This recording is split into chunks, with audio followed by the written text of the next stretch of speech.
ಈ ಧನುರ್ಮಾಸದ ಶುಕ್ರವಾರದಲ್ಲಿ ಮಾತೆ ಮಹಾಲಕ್ಷ್ಮಿಯ ಈ ಮಂತ್ರವನ್ನು ಹೇಳುವುದರಿಂದ ಅಥವಾ ಕೇಳುವುದರಿಂದ ದುಷ್ಟಶಕ್ತಿಗಳ ಪ್ರಭಾವ ಕಡಿಮೆಯಾಗುತ್ತದೆ. ನಮ್ಮ ಮೇಲೆ ಬಿದ್ದಿರುವ ಮನೆ ಮನಸ್ಸುಗಳ ಮೇಲೆ ಬಿದ್ದಿರುವಂತಹ ದುಷ್ಟಶಕ್ತಿಗಳ ನಿಗ್ರಹ ಕಡಿಮೆಯಾಗುತ್ತದೆ.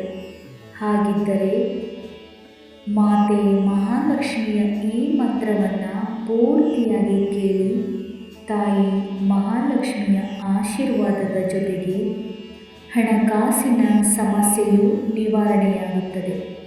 ಬನ್ನಿ, ಮಂತ್ರ ಹೀಗಿದೆ: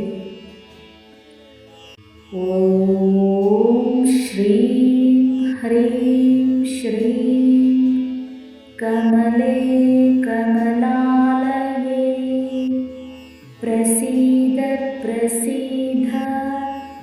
ಓಂ ಶ್ರೀಂ ಹ್ರೀಂ ಶ್ರೀಂ ಮಹಾಲಕ್ಷ್ಮ್ಯೈ ನಮಃ.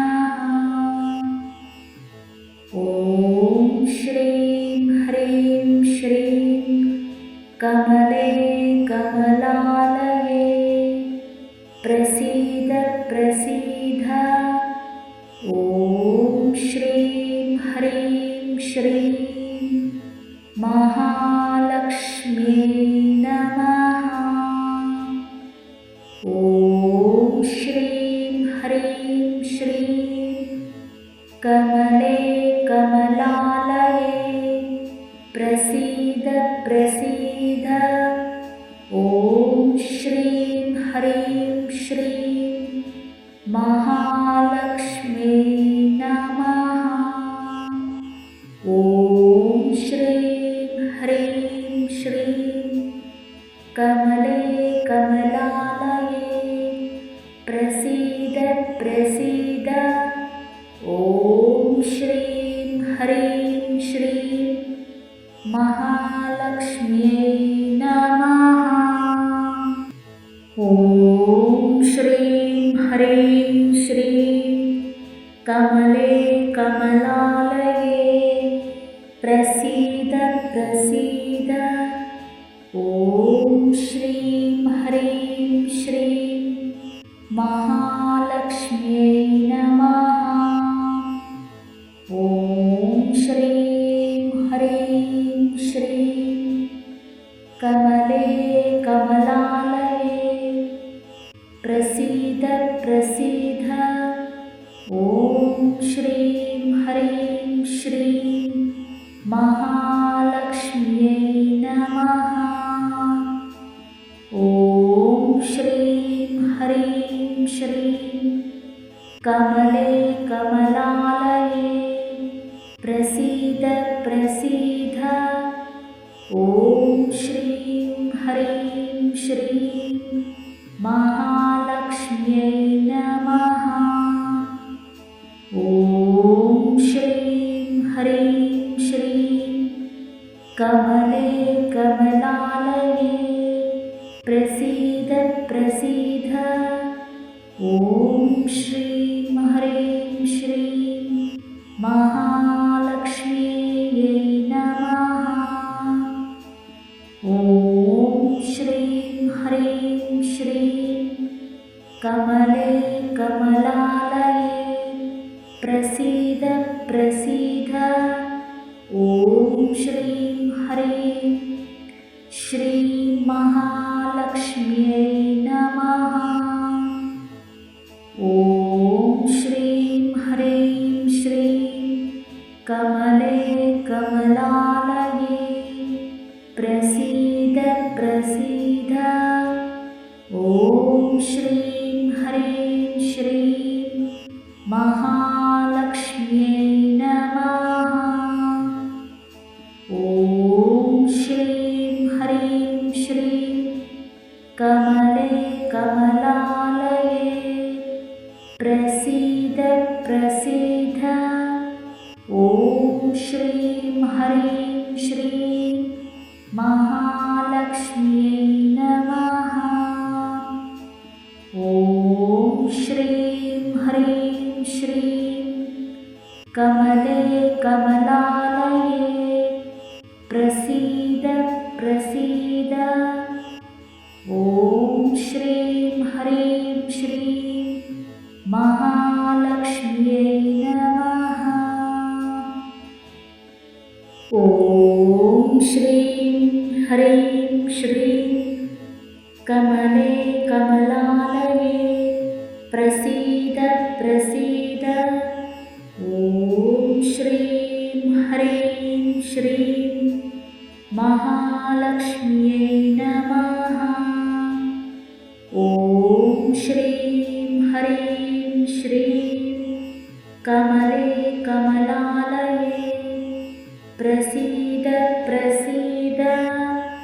ॐ श्रीं ह्रीं श्रीं महालक्ष्म्यै नमः। ॐ श्रीं ह्रीं श्रीं कमले कमलालये प्रसीद प्रसीद।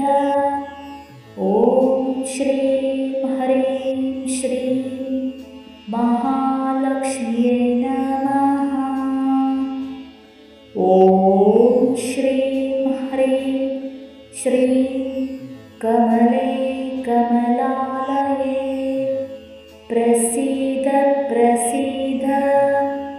ॐ श्रीं ह्रीं श्रीं महालक्ष्म्यै नमः।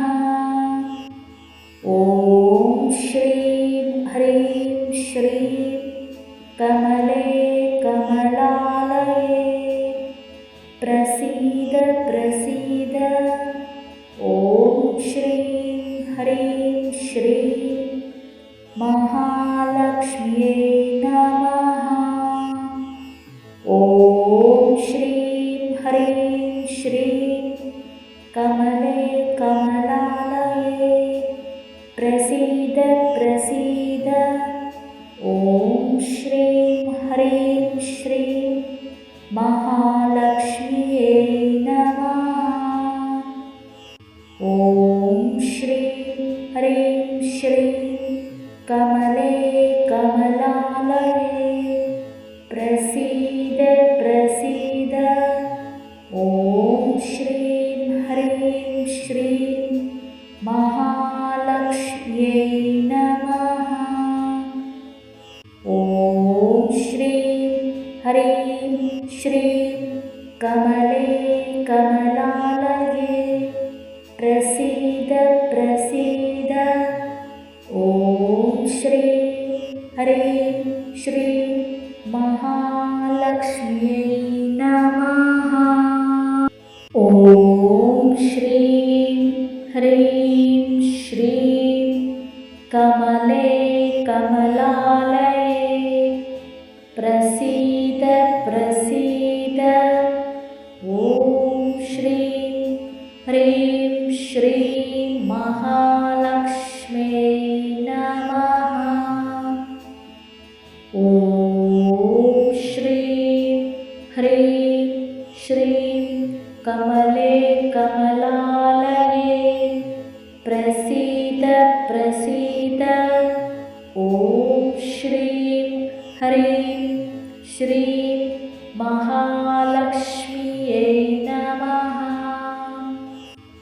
ॐ श्रीं ह्रीं श्रीं कमले कमलालये प्रसीद प्रसीद। ॐ श्रीं ह्रीं श्रीं महालक्ष्म्यै नमः। ॐ श्रीं ह्रीं श्रीं कमले कमलालये प्रसीद प्रसीद। ॐ श्रीं ह्रीं श्रीं महालक्ष्म्यै नमः। ॐ श्रीं ह्रीं श्रीं कमले कमलालये प्रसीद प्रसीद। ॐ श्रीं ह्रीं श्रीं महालक्ष्म्यै नमः। ॐ श्रीं ह्रीं श्रीं कमले कमलालये प्रसीद प्रसीद। ॐ श्रीं ह्रीं श्रीं महालक्ष्म्यै नमः। ॐ श्रीं ह्रीं श्रीं कमले कमलालये प्रसीद प्रसीद।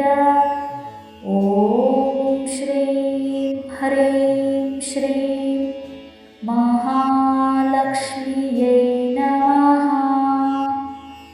ॐ श्रीं ह्रीं श्रीं कमले कमलालये प्रसीद प्रसीद।